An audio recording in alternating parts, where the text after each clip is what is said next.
नमो नमः। मैं डॉक्टर ओम प्रकाश बैरवा, सहायक आचार्य संस्कृत, राजकीय स्नातकोत्तर महाविद्यालय झालावाड़। आज हम नारायण पंडित द्वारा रचित हितोपदेश का अध्ययन करेंगे। सुबुद्धि नामक कौवे ने अपने मित्र चित्रांग हिरण से कहा कि बिना कुल और आचरण को जाने हुए किसी को भी नहीं ठहराना चाहिए।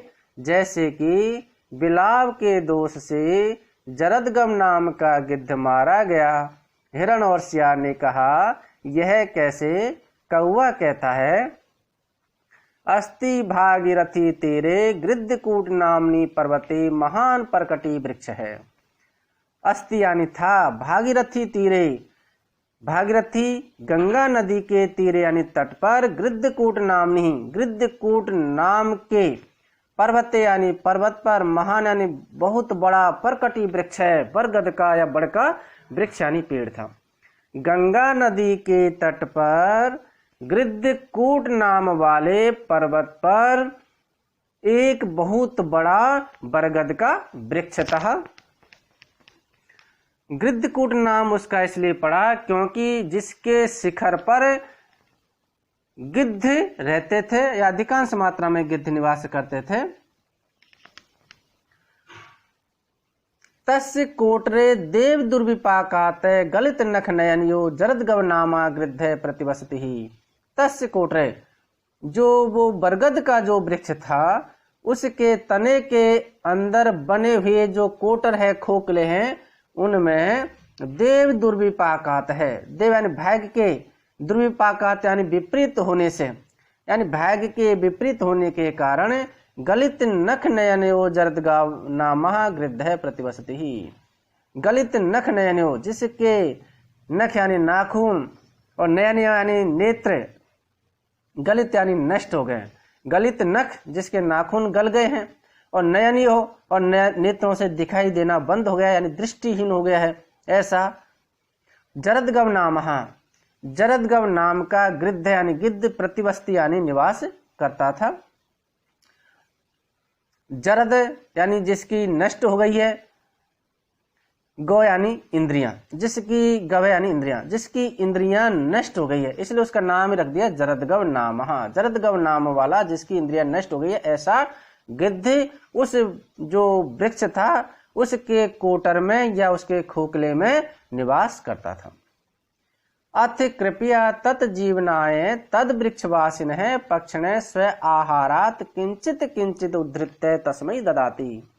अथ इसके पश्चात कृपया यानी कृपा पूर्वक, उदारता से, दया के वशीभूत होकर के, तत् जीवनाय है, तत् उस जो अंधा जो गिद्ध था जिसके नाखून गल गए थे, आंखों से दिखाई देना बंद हो गया था, तो उसके जीवन यापन के लिए तद वृक्षवासिन है, तत् यानी उस वृक्षवासिन है, बरगद के वृक्ष पर निवास करने वाले जो अन्य पक्षिण है, पक्षी थे, वे स्व आहारात है, अपने स्व यानी स्वयं के आहारात यानी भोजन में से किंचित किंचित उद्धृत है, कुछ कुछ उद्धृत यानी निकाल करके तस्मै ददाति। तस्मै यानी उस जो जरदगम नाम का जो गिद्ध था उसको ददाति यानी देते थे, अर्थात अपने भोजन में से कुछ कुछ भोजन निकाल करके उस जरदगम नाम के गिद्ध को खाने के लिए दे देते थे। तेनासहु जीवति तेषाम सावक रक्षाम च करोति। तेनासहु, तेन असहु, तेन यानी उस भोजन से, जो पक्षी थोड़ा थोड़ा अपना भोजन देते थे, उस भोजन से असहु यानी वह, जीवती यानी जीवित रहता था। तेषाम सावक रक्षाम च करोति, और उनके बदले में जो वो भोजन खिलाते थे उसके बदले में वह तेषाम उन पक्षियों के शावक, जो छोटे छोटे बच्चे थे, चूजे थे, उनकी रक्षाम च करोति, रक्षा में यानी रक्षा को, च यानी और, करोति यानी करता था, और वह उस भोजन के बदले में उनके जो छोटे छोटे बच्चे वो छोड़ करके उस वृक्ष पर चले जाते थे अपना भोजन खोजने के लिए। जब वो बाहर चले जाते थे तो उसके बदले में वह उनके जो छोटे छोटे बच्चे वहीं पर छोड़ के जाते थे, उनकी वो रक्षा करता था। अथ इसके पश्चात कदाचित किसी समय दीर्घकर्णामा मार्जार है पक्षी सावकान भक्षितुम तत्रागत है। अथ इसके पश्चात कदाचित यानी किसी समय दीर्घ कर्ण नामः, दीर्घ यानी लंबे लंबे, कर्ण यानी कान है जिसके ऐसा, लंबे लंबे कान वाला मार्जार यानी बिलाव। तो दीर्घ कर्ण नाम वाला बिलाव पक्षी शावकान है, पक्षियों के शावकों को या चूजों को भक्ष्य तुम खाने के लिए तत्रागत है, तत्र आगत है, तत्र यानी वहां पर, आगत यानी आ गया, आया आया। ततस्तम आयंतम दृष्टवा पक्षी शावकई भयार्थ ही कोलाहल कृत है। ततः इसके पश्चात तम आयंतम, उस बिलाव को, आयंतम यानी आया हुआ, दृष्टवा यानी देख करके, बिलाव को देख करके पक्षी शावकई, पक्षियों के जो छोटे छोटे बच्चे थे, चूजे थे, वो भयार्थ ही, भयात आर्त ही, भयात यानी भैसे, आर्त यानी पीड़ित होकर के, दुखी होकर के, डर करके, कोलाहल कृत है।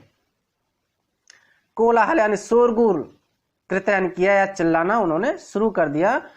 तत्श्रुत्वः, तत्श्रुत्वः, तय का यहाँ पर च हो गया है इस तो सुनाश्चर्य से। तो तत्श्रुत्वः, तत् यानी उसके जो पक्षियों के जो शोरगुल हुआ, उन्होंने जो कोलाहल किया डर की वजह से, उस शोरगुल को श्रुत्वा सुन करके जरदगवेन उक्तम, उस जरदगव नाम का जो गिद्ध था उसने उक्तम कहा, को अयम आयाति, कहे अयम आयाति, कह यानी कौन, अयम यानी यह, आयाति यानी आया, ये कौन आया है जिसको देख करके पक्षियों के बच्चे डर करके जो है कोलाहल कर रहे हैं। दीर्घ कर्णो गृधम अवलोक से भयम आय आहा, दीर्घ कर्ण है, जो दीर्घ कर्ण नाम का जो बिलाव था वह गृद्धम अवलोक है, गृधम यानी गिद्ध को, अवलोक यानी देख करके, से भयम भय के साथ, आह बोला, हा अरे, हत है अस्मी, हत यानी मारा गया, अस्मी यानी हूं, मैं तो मारा गया, ये मुझे छोड़ेगा नहीं, क्योंकि गिद्ध बिलाव का शत्रु होता है और इसने मुझे देख लिया, इसलिए ये मुझे अब नहीं छोड़ेगा। या तो अयम माम व्यापादि सती, यत है क्योंकि, अयम यानी यह, माम यानी मुझे, व्यापादि सती मार डालेगा, अर्थात इस जो गिद्ध है इसने मुझे देख लिया है और ये अब मुझे मार देगा। अथवा फिर मन में विचार करता है, तावद्भयस्य भेतव्यम यावत् भयम् अनागतम्, आगतम् तो भयम् वीक्षे नरः कुर्याद् यथोचितम्। भयम् अनागतम के पद विच्छेद करेंगे तो भयम् अनागतम। अब अन्वय देखिए, यावत् भयम् अनागतम तावत् भयस्य भेतव्यम तु भयम् आगतम वीक्षः नरः यथोचितम कुर्यात्।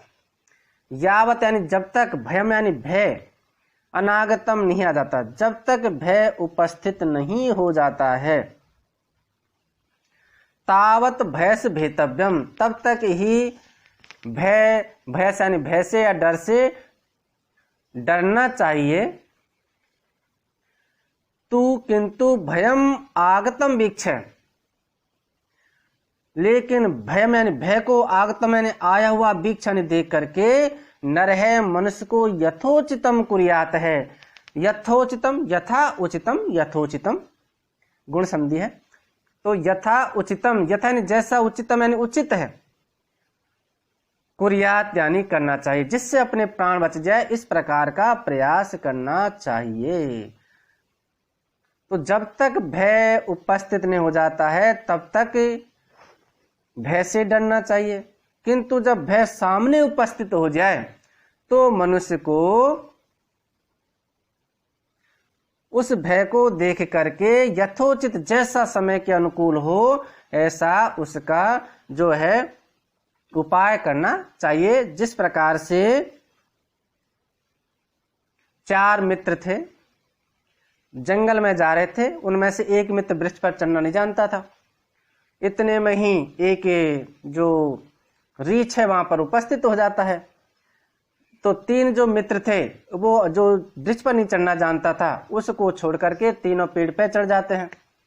तब उसने देखा कि अब जो रीछ है, भालू है, वह मुझे खा जाएगा, तो वो मरे हुए की तरह जमीन पर लेट गया। भालू ने सोचा कि तो मर गया और सूंघ करके उसको चला गया। इसके बाद में वो तीनों जो मित्र थे वो वृक्ष से नीचे उतरे और उतर करके उन्होंने उससे पूछा कि हे मित्र, ये बताइए कि भालू ने तुम्हारे कान में क्या कहा था। तो उसने कहा कि कभी भी धोखेबाज मित्रों जो व्यक्ति है उनसे दोस्ती नहीं रखनी चाहिए, इसलिए आज के बाद में आप अलग रास्ते से जाइए और मैं अलग रास्ते से चलता हूं, आज से हमारी तुम्हारी दोस्ती खत्म है। तो इस प्रकार से मनुष्य को जो भी हो अपने विवेक से उस समय भय से बचने का कार्य करना चाहिए। भगीरथस्य इयम भागीरथी गंगा तस्या तीरम भागीरथी तीरम तस्मिन् भागीरथी तीरे गंगा तटे गृधा पक्षिणे बसंती कूटे यश से गृद्ध कूट है तन्नाम यश से गृद्ध कूट नामनी नखाश्च नयनानि च नख नयनम गलितम नख नयनम यश से गलित नख नयन है जरदगवै इति नाम यश से जरदगव नामा दीर्घौ लंबमानहु कर्णहु श्रोत्रे यश से दीर्घ कर्ण है स एव नाम यश से इति दीर्घकर्ण नामा।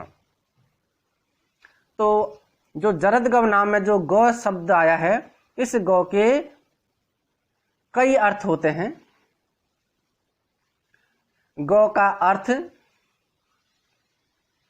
गाय से निर्मित बनने वाले जो दूध है, मक्खन है, वे जो गौ का जो गौ यानी गौ के कई अर्थ होते हैं। गाय भी होता है, पृथ्वी भी होता है, इंद्रियां भी होता है और वाणी का जो मधुरता है वह भी होती है, पद लालित्य भी होता है। तो इसी से संबंधित एक पद्य मैं आपको सुनाने जा रहा हूं। वीणा गौरसम को रसो भोजनानाम वीणा गौरसम को रसो भूपतीनाम वीणा गौरसम को रसः कामिनीनाम वीणा गौरसम को रसः पंडितानाम वीणा गौरसम को रसो भोजनानाम। वीणा गौरस, गौ यानी गाय का, रस दूध, मक्खन, घी, दही, छाछ आदि के बिना कह रसय भोजनानाम, भोजन में क्या रस यानी आनंद है। अर्थात यदि किसी भोजन में दूध, मक्खन, दही, छाछ आदि नहीं है तो उस भोजन में कोई आनंद नहीं है। बिना गौरसम को रसो भूपति नाम, और बिना गौ यानी पृथ्वी के रस यानी जो फसल है, गेहूं है, चावल है, बाजरा, ज्वार आदि है, इस फसल के बिना कह रस है, क्या रस है। भूपति नाम, रस यानी आनंद है, भूपति नाम यानी राजाओं का। जिस राजा के राज्य में अकाल या काल पड़ रहा है तो वो राजा कभी सुखी नहीं हो सकता। इसलिए जिसके राजा के राज्य में पृथ्वी से जो फसल उत्पन्न नहीं हो रही है या अकाल पड़ रहा है, वह राजा कभी जिंदगी में सुखी नहीं रह सकता। बिना गौरसम को रस है कामिनी नाम, और बिना गौरस इंद्रियों, गौरस यानी गौ यानी इंद्रियां, तो इंद्रियों के की जो शोभा है उसके बिना कामनी नाम कह रस है, कामनियों में क्या रस है या क्या आनंद है। बिना गौरसम को रस है पंडिता नाम, और बिना गौरस, गौरस यानी जो वाणी की मधुरता है, पद लालित्य है, वाणी का जो पद लालित्य है, उसके बिना कह रस है पंडिता नाम, पंडिता नाम कह रस है, पंडितों में क्या आनंद है। अर्थात उसकी सभा में एक भी व्यक्ति नहीं ठहरता है, एक एक करके सब वहां से उठ करके चले जाते हैं। इसलिए गौ के कई अर्थ होते हैं। इस जो पद्य था तावत भैंस भेतव्यम, इसमें अनुष्टुप छंद है।